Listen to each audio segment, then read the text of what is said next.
ওদালগুৰিৰ সাংসদ দিলীপ শইকীয়া ডাঙৰীয়া,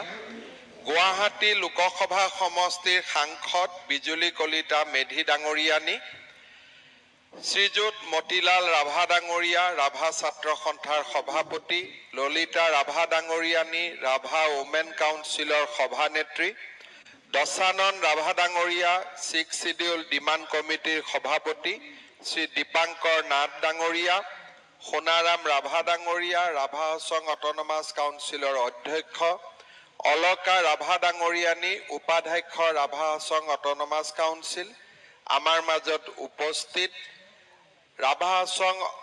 অট'নমাছ কাউন্সিলক আজি শপত বাক্য পাঠ কৰোঁতা জিলা আয়ুক্ত খনীন্দ্ৰ চৌধুৰী ডাঙৰীয়া, ৰাভা হাছং অট'নমাছ কাউন্সিলৰ প্ৰিন্সিপাল ছেক্ৰেটাৰী প্ৰাঞ্জল চৌধুৰীকে আদি কৰি সভাত উপস্থিত ৰাইজ, আই মাতৃসকল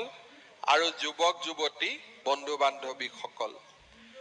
অসমৰ অন্যতম ভূমিপুত্ৰ, সমৃদ্ধ ইতিহাস আৰু কলা সংস্কৃতিৰে পূৰ্ণ ৰাভাসকলৰ লগতে বিভিন্ন জাতি জনগোষ্ঠীৰ সমন্বয় ক্ষেত্ৰ ৰাভা হাছং স্বায়ত্তশাসিত পৰিষদৰ অঞ্চলত বাস কৰা সমূহ ৰাইজলৈ মই পুনৰ একবাৰ শুভেচ্ছা আগবঢ়াইছোঁ। বহাগ বিহু আহি আছে,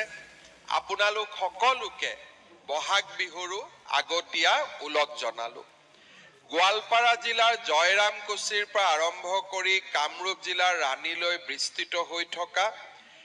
এই স্বায়ত্তশাসিত পৰিষদৰ নিৰ্বাচন 2 এপ্ৰিল তাৰিখে অনুষ্ঠিত হৈ যায়। এইবাৰ নিৰ্বাচনত এটা উল্লেখযোগ্য দিশ আছিল যে গোৱালপাৰা জিলাত প্ৰায় 70% লোকে এইবাৰ ৰাভা হাছং স্বায়ত্তশাসিত পৰিষদৰ বাবে ভোটদান কৰিছিল আৰু কামৰূপ জিলাত 67.55% লোকে ৰাভা হাছং অট'নমাছ কাউন্সিলত ভোটদান কৰিছিল। ইয়াৰ পৰা এটা কথা বুজা যায় যে এইবাৰ কামৰূপ আৰু গোৱালপাৰাৰ অকল ৰাভা নহয়, প্ৰতিটো জাতি জনগোষ্ঠীয়ে আনন্দ আৰু উৎসাহৰ মাজেৰে ৰাভা হাছং অট'নমাছ কাউন্সিলৰ নিৰ্বাচনত যোগদান কৰিছিলে আৰু সেইবাবে ৰাভা হাছং অট'নমাছ কাউন্সিল অঞ্চলত বাস কৰা মই সকলো জাতি জনগোষ্ঠীৰ লোকক মোৰ অভিনন্দন জনাইছোঁ আৰু এনেকৈ শান্তি সম্প্ৰীতি আৰু সমন্বয়ৰ মাজেৰে আমি যাতে ৰাভা হাছং স্বায়ত্তশাসিত পৰিষদখনক আগবঢ়াই লৈ যাব পাৰোঁ, তাৰ বাবে পৰম পিতা ভগৱান আৰু আপোনালোকৰ আশীৰ্বাদ বিচাৰিছোঁ। শ্ৰদ্ধাৰ ৰাইজ, পঞ্চায়ত ইলেকশ্যনৰ অধিসূচনা ইতিমধ্যে জাৰি কৰা হৈছে। ৰাভা হাছঙক লৈ কেইবাটাও কথা কোৱাৰ মোৰ ইচ্ছা আছিলে, কিন্তু নিৰ্বাচনী বাধা নিষেধ থকা বাবে মই কেইটামান বিষয় মাত্ৰ উল্লেখ কৰিব বিচাৰোঁ, যিকেইটা বিষয়ে এটা সুন্দৰ বাৰ্তা ৰাইজৰ মাজলৈ কঢ়িয়াই লৈ যাব পাৰে। নিৰ্বাচনৰ সময়ত আমি প্ৰতিশ্ৰুতি দিছিলোঁ যে খুব সোনকালেই অসম চৰকাৰ, ভাৰত চৰকাৰ আৰু ৰাভা হাছঙৰ নেতৃত্বৰ লগত আমি একেলগে গৃহমন্ত্ৰী অমিত শ্বাহ ডাঙৰীয়াক সাক্ষাৎ কৰিম, যাতে ৰাভা হাছং সমস্যাৰ আমি অনতিপলমে সমাধানৰ পথ আমি বিচাৰি উলিয়াব পাৰোঁ। সেই প্ৰতিশ্ৰুতি মই আজি পুনৰ এবাৰ আপোনালোকৰ ওচৰত